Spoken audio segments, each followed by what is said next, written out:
Ma trentaine en quarantaine, épisode 3, du monde perdu au nouveau monde. Je m'appelle Marie-Amélie, j'ai 30 ans et je suis confinée à Paris. J'habite dans un petit appart où je vis seule. Je suis freelance et je travaille de chez moi.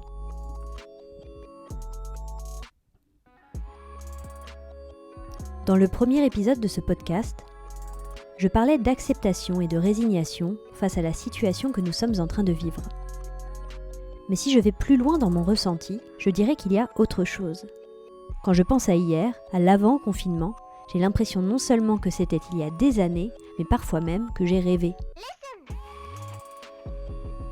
Je ne sais plus ce que c'est et au-delà, ce que ça fait, presque au sens physique, de vivre entre guillemets normalement.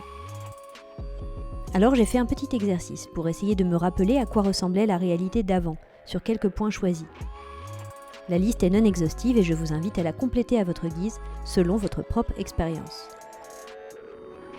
Épisode 3, du monde perdu au nouveau monde, c'est parti. Dans la réalité d'avant, je n'avais pas besoin pour sortir de chez moi, d'attester sur l'honneur et de jurer sur tout ce que j'ai de plus cher que j'allais m'acheter une baguette et un croissant. Dans la réalité d'avant, je ne calculais pas la largeur du trottoir quand j'apercevais quelqu'un s'avancer dans ma direction. Je n'établissais pas de plan digne de grands ingénieurs pour être sûr que les distances soient bien respectées, voire explosées, calcul établi bien sûr dans la probabilité où la personne éternuerait pile poil au moment où nos chemins se croiseront. Dans la réalité d'avant, j'étais surprise de voir des passants avec des masques dans la rue.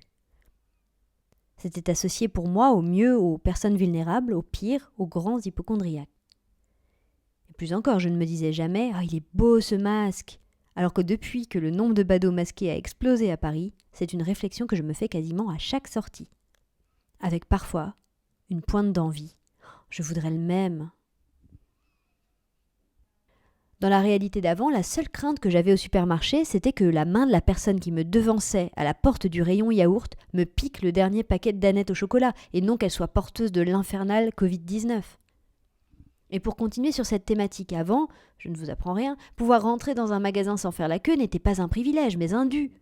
Jamais ce bouleversement cérébral ne se serait produit en moi, comme ça a été le cas la semaine dernière quand pour la première fois, j'ai vu qu'il n'y avait pas de queue chez Monoprix. L'ascenseur émotionnel dans toute sa splendeur. D'abord, mais qu'est-ce qui se passe ? Puis, oh là là, je devrais en profiter. Et enfin, mais en même temps, j'ai tout ce qu'il me faut en papier toilette, en pâte et en farine. Non, malheureusement, je n'ai besoin de rien.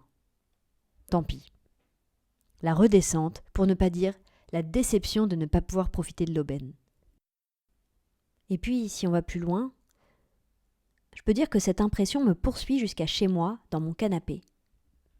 Dans la réalité d'avant, quand je regardais un film ou une série, je ne me disais pas, quand je voyais les personnages interagir avec leurs semblables, « Enfin, ils sont complètement tarés, ils ne respectent pas les distances de sécurité ni les gestes barrières. » Voir les gens se serrer la main, se faire une accolade, boire un verre, danser ou se rouler des pelles allègrement, mais c'est presque indécent.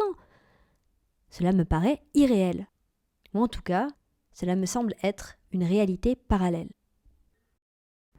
La réalité actuelle dans laquelle nous sommes plongés a remplacé la réalité passée, quand on vivait normalement.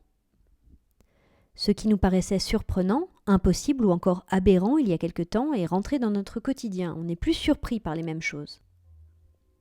D'une certaine manière, ce qui était la norme est devenu l'exception. Ce qui était l'exception est devenu la norme. Il y a en fait plus qu'une résignation, plus qu'une acceptation. Il y a une sorte d'oubli. Un oubli de ce qu'était la réalité avant.